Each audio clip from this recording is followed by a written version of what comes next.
Naiuwi na ang labi ng student-athlete na si Rene Baterbonia sa kanyang hometown sa Talacogon, Agusan del Sur. At ngayong araw, binuksan sa publiko ang kanyang burol para makapagpaalam ang kanyang mga mahal sa buhay sa huling pagkakataon. Live mula sa Agusan del Sur, aniasa frontline sa balita si Bril Montalvo ng News 5 Mindanao. Bril, gaano karaming taga-suporta ang dumalo sa burol ni Rene Baterbonia? Julius, Cheryl, tuloy-tuloy ang pagdating ng mga kaibigan at taga-suporta ng Ateneo student athlete na si Rene Bobet Baterbonia dito sa kanyang burol sa kanyang hometown sa Talacogon, Agusan del Sur. Alauna ng hapon, binuksan sa publiko ang burol ni Bobet dito sa Talacogon Municipal Gym para mabigyan ng pagkakataon ng kanyang mga kababayan at taga-suporta na magpaalam at magbigay pugay sa yumaong basketbolista. Ito, mga collection ko ito, pati mga ID, mga ginagawa ko talaga to kapag na mayroon siyang mga laro. Simple man ang naging pamumuhay ni Rene Baterbonia at kanyang mga kapatid sa Talacogon, Agusan del Sur, larawan naman ito ng pag-asa.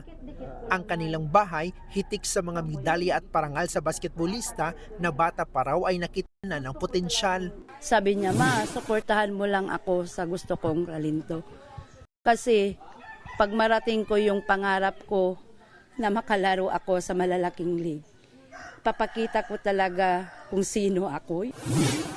Kaya ang kanyang pamilya, hindi lang siya ipinagmamalaki, kundi todo na sinusuportahan. Hindi ko talaga pinapaano sa kanya dama na hindi ko sinusuportahan.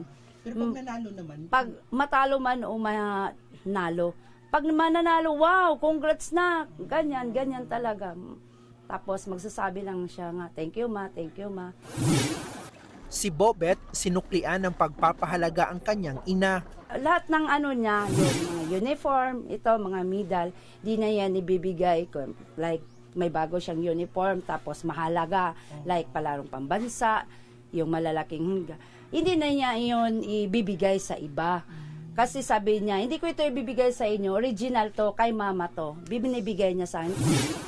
Bago umalis pa Maynila, nakapag-livestream pa si Rovilyn kasama si Bobet na pumirma ng mga keychain na may larawan niya para raw makatulong na maibenta ng kanyang ina.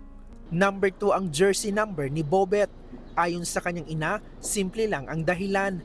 Dahil 5 silang magkakapatid na lalaki na naglalaro ng basketball at pangalawang lalaki si Rene. Nagkaroon na sila ng sistema. Si Kuya, number 1, siya, number 2. Yung pangatlo kong anak, number 3, yung pang-apat, number 4, at saka ang 5 pa. Para pag magkuha sila ng kanilang mga uniform or damit, alam nila. Basketball ang nakitang paraan ni Bobet upang maiahon ang pamilya sa kahirapan. Ang husay niya sa laro naging inspirasyon ng buong bayan. Makikita ang naglalakihan ng mga larawan ni Bobet sa Agusan del Sur. Ang pag-uwi ng kanyang labi, sinalubong ng kanyang mga kababayan. May mga naghiyawan, may mga napaluha at nananawagan ng hustisya. Lahat nag-alay ng kanilang oras, masilayan lang ang kanyang pagdaan. Laking pasasalamat naman ang kanyang pamilya sa lahat ng mga nakiramay. Pero napakahirap pa rin tanggapin kay Rovilyn na wala na ang anak. Sakit. Sakit nga sa mga fans. Ako pa kaya na ina. Di mo akalain na ganun ba?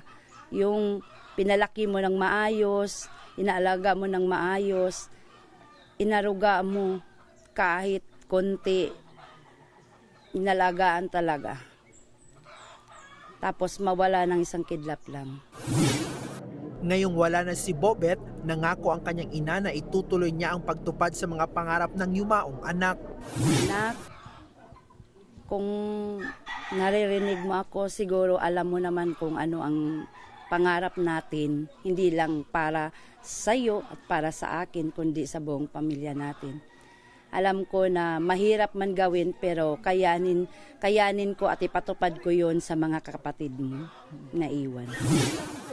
Tumanggi munang magkomento si Rovilyn sa imbestigasyon sa trahedya, pati na sa pagbibiti sa pwesto ni na Ateneo Blue Eagles head coach Taba Baldwin at team manager Epo Kimpo. Nakatutok daw siya sa paghahatid sa yumaong anak sa huling hantungan. Samantala, nilinaw naman ng MVP Sports Foundation ang papel nito sa men's basketball program ng Ateneo de Manila University. Sa isang pahayag, sinabi ni MVP Sports Foundation President Al Panlilio na limitado ang papel ng foundation sa pagbibigay ng pinansyal na suporta. Wala aniya itong pamamahala o kontrol sa operasyon ng grupo. Dagdag pa ni Panlilio, hindi sila sangkot sa pamamahala ng mga atleta, coaching, recruitment o player development ng kupunan. Nilinaw din ng foundation na si Epok Kimpo na empleyado ng Smart Communications ay nagsisilbing team manager ng Ateneo sa personal na kapasidad bilang alumnus at dating manlalaro. Nasa ilalim pa rin aniya ito ng pamamahala ng universidad.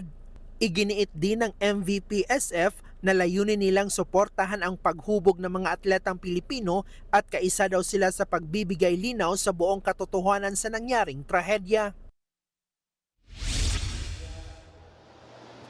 Julius, Cheryl, umabot na higit 17 oras ang biyahe ng funeral convoy ni Rene Baterbonia mula Davao City bago ito nakarating dito sa kanyang hometown sa Talacogon mag-aalas 2 kaninang madaling araw. Sa ngayon, nagkakaroon pa ng isang banal na misa dito sa loob ng gym para sa mga labi ng basketballista. 8 araw na ibuburol si Bobet dito sa Talacogon Municipal Gym bago ang kanyang libing sa June 24.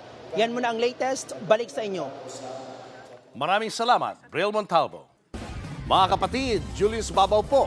Para sa komprehensibo at makabuluhang balitaan at talakayan, mag-follow at mag-subscribe na sa social media pages ng News 5.